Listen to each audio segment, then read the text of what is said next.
Hey there. All right, here we go. Are you ready for another series? Well, guess what? You're going to like this series because guess what it's about?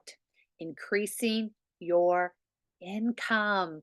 I'm going to be providing you practical tips, things that you could implement and start doing. But more importantly than that, I'm going to be just trying to really expand your mind and bring, as social sellers, as bring concepts and ideas into your thoughts so that your mind kind of expands and you start to see more of what's possible as you work with God and you chase the dreams that He's put inside you.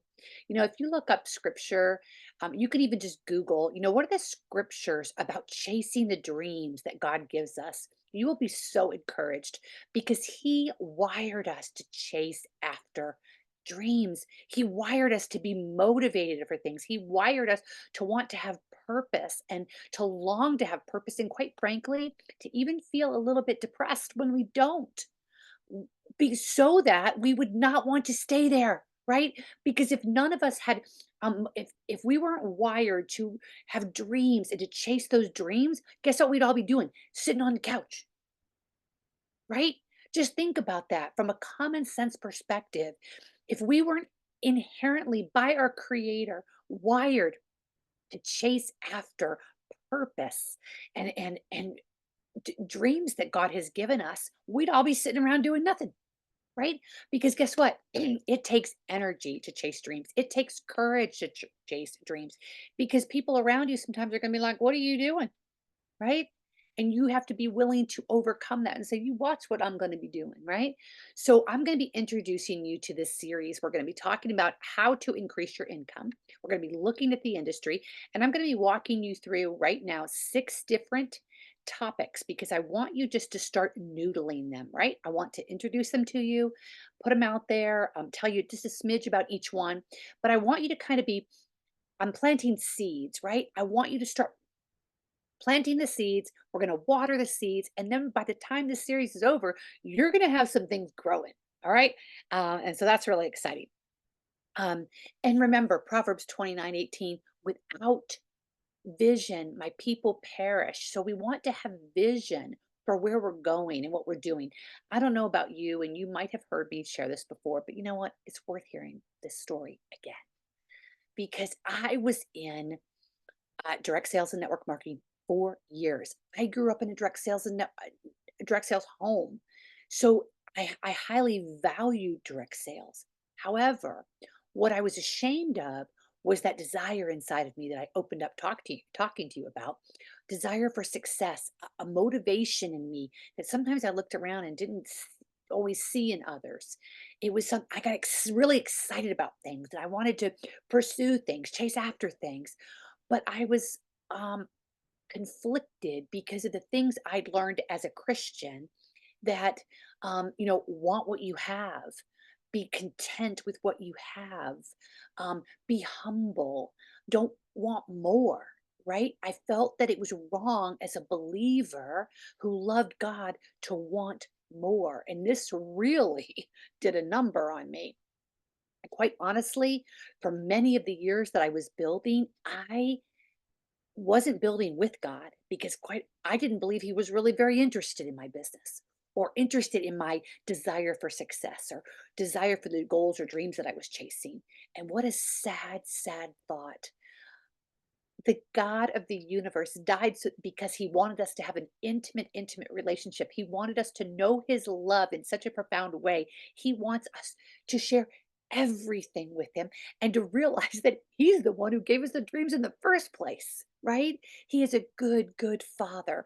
And so we're going to be unpacking that in a very specific way. Oh, but let me finish. So my story was that I was years in a Bible study. So I was working a direct sales business, um, had a successful direct sales business, and then a network marketing business.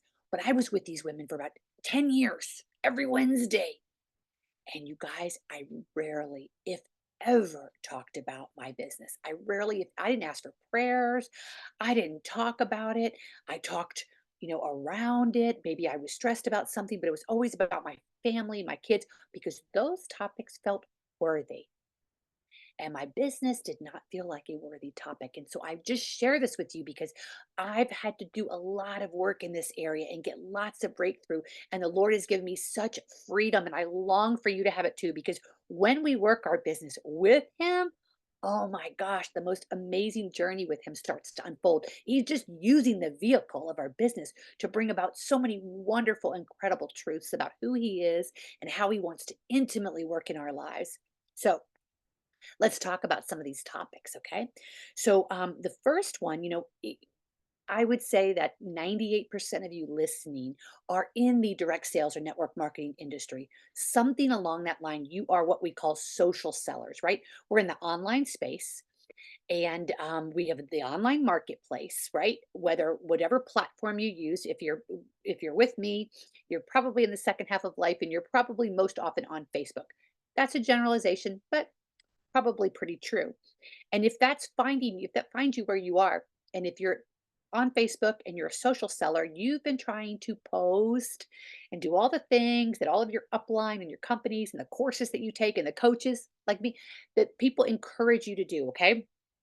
Everything that I'm doing is trying to get you to start looking at things from a kingdom perspective, from God's perspective, from what He wants to do with you. Because I believe with my whole heart that when we get our heart in the right position, right, we seek Him first, He will make our path straight. And so many wonderful things come to pass.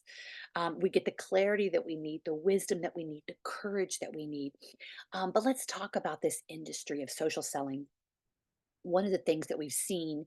Um, Recently, and this is a cycle. I've been in the industry long enough to watch this cycle go through, and it usually is a result of an economic downturn.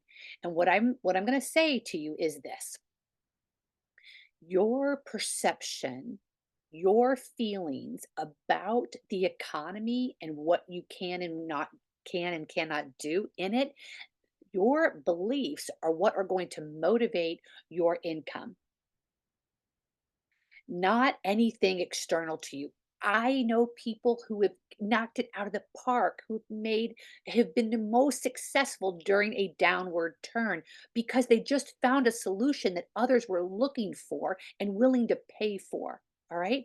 So it has nothing to do with it has everything to do with our perception, all right? But a lot of companies, if they're going to go to an affiliate model or file for Chapter 11 or close altogether, it makes perfect sense that during an economic downturn, that's when some of them are going to do it, right? Or maybe they hold on during the economic downturn, like we do with hope, but they come out of the economic downturn and things just don't turn around and they have to close their doors. What now? You might be like, well, Gail, this isn't a very helpful thing. What are you talking about? You told me you're going to increase our income, and now you're talking about my company may close. All right.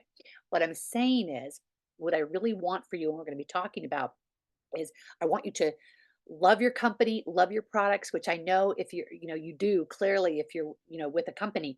But what I want you to not do is put all of your eggs in one basket. So we're going to be talking about how can you continue to love your company, love your products, but would it look like if you started to think about what God has already put inside of you, honor that, and start thinking about how that could become another income stream.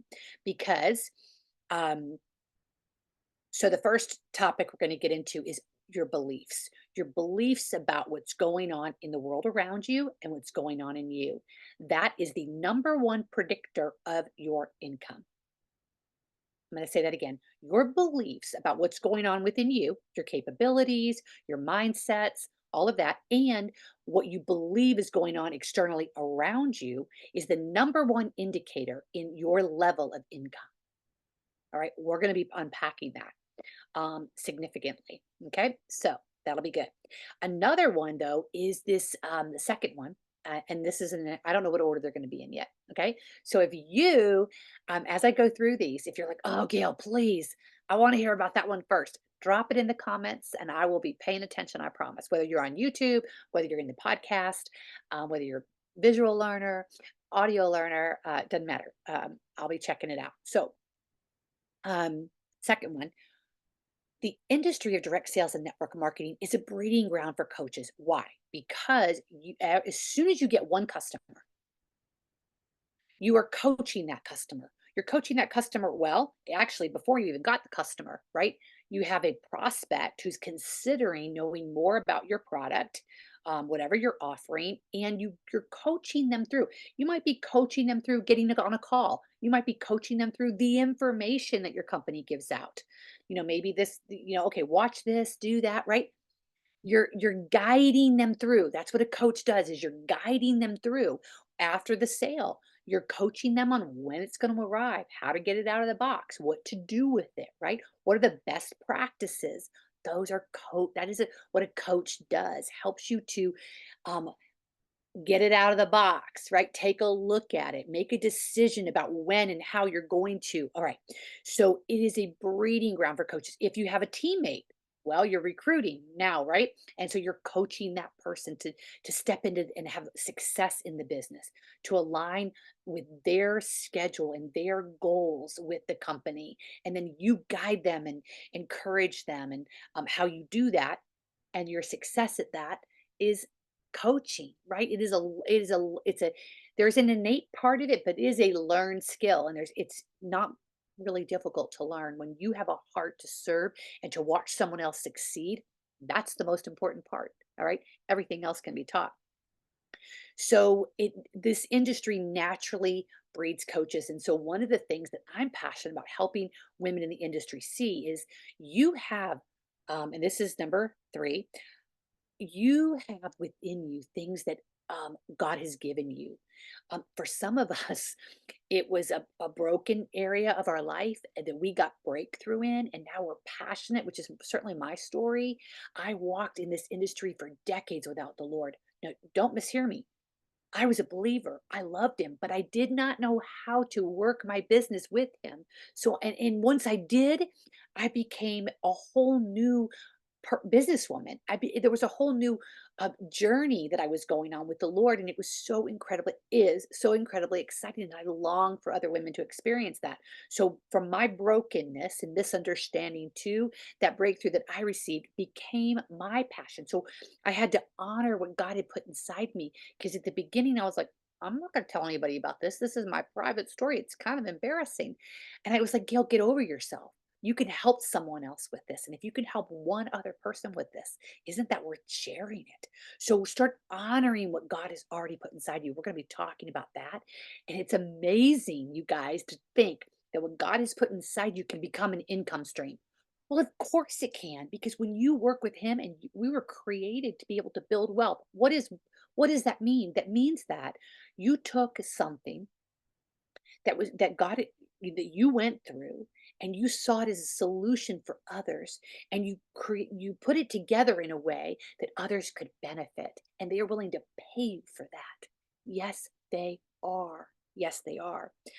So we're going to be talking about that. A fourth one is, how do I increase my customers? How do I increase my customers? In this online space, a lot of this posting, and then we get frustrated with it, so we don't do it consistently, and then we lose the trust that we need in order to make people be in a buyer type mentality. So we're going to talk about what's the psychology of a buyer? Why does a person make a decision to purchase something? What is the buyer's mind like? And how do I understand that more so that I can start doing the things that are going to increase my customers? Um, so number four, one of the ways that we do that. So we're going to talk about that on its own, okay? But then I'm going to talk about a very practical way that I'm very passionate about, and that is developing a one to many format. What does that mean? Well, back in the in the day, I think because of COVID, we don't do this quite as much anymore, at least, and you guys can correct me on this, but having home parties. Home parties were the first sort of like one to many. I really think that the home party was probably the OG of what we now call like challenges and webinars and master classes, because what you're really doing is you're saying, I have something of value and I want to invite a bunch of you to come check it out at the same time. Why? Because we're going to have fun. it's going to be energy and it's going to be fun and you're all going to be like enjoying each other and this is going to be fun. So when back in the day when I sold jewelry, inviting having a woman host a party and she got to invite all of her friends and everybody got to play with the jewelry and have, a glass of wine or a cup of coffee and a brownie or whatever. That was fun. All right. So, we started, how do we replicate that? Because it became a very successful business model where I could have multiple people in front of me showcasing everything. I don't have to imagine if I would have had to pack up my jewelry and take it to one person's house. Now, I'm not saying I didn't do that because I had some customers that it was worth doing that, right? They would buy, you know, Christmas and, all kinds of things. Or, Gail, I want to match some outfits. However, in the big picture, offering a one to many. So we're going to be talking about that, whether you're in wellness, whether you're in whatever product realm you're in, it doesn't matter. You can start thinking about what would a one to many format look like, and might I really enjoy it? And this is the best part: is you don't have to be extroverted to do a one to many format, and you can also bring in other speakers because guess what happens? You can set up something where you swap. So if I bring you in, so um, if I'm with Pampered Chef and I'm like a kitchen expert, and you're with Juice Plus and you're a fruit and veggie expert, let's share audiences. So you come into my challenge and you're going to help, and I'm going to come into your challenge. Right now, we just swapped audiences. So my stuff grew. That was one of the increase your customers tips. So um, and then lastly, I'm going to be really talking to you about what it really looks like from a very practical, tangible standpoint to add some coaching, mentoring as another income stream. So you don't leave your company, right? But if your company were to close or your company were to go affiliate, right? Are you already not just thinking about, but already starting to nurture people and test the waters in a coaching, mentoring, guiding type of role that really could be a wonderful income stream? And for some of the women I work with, becomes their primary source of income. They don't ever leave their company, but this still becomes their primary source of income. So I hope you're excited about this. I really am. I pray that you are going to be here for it. There's going to be 6 episodes. This was the introduction to it all, and I'm really looking forward to sharing these concepts with you. But most importantly, with each episode, I'm going to be sharing some very practical things, action steps that you can take to help you start implementing the information that I'm going to be giving you. So I'm really looking forward to it. And remember, call to action. You can go to gailroot.com/events. I do a live event every month, and I'm going to be talking about in my live events. I've got a couple master classes, a challenge coming up in the fourth quarter here.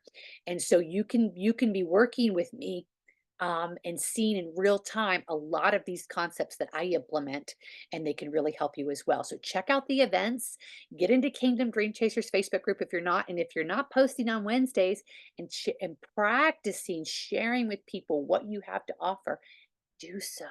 Do so in there. And really looking forward to spending time with you through this series and hearing from you.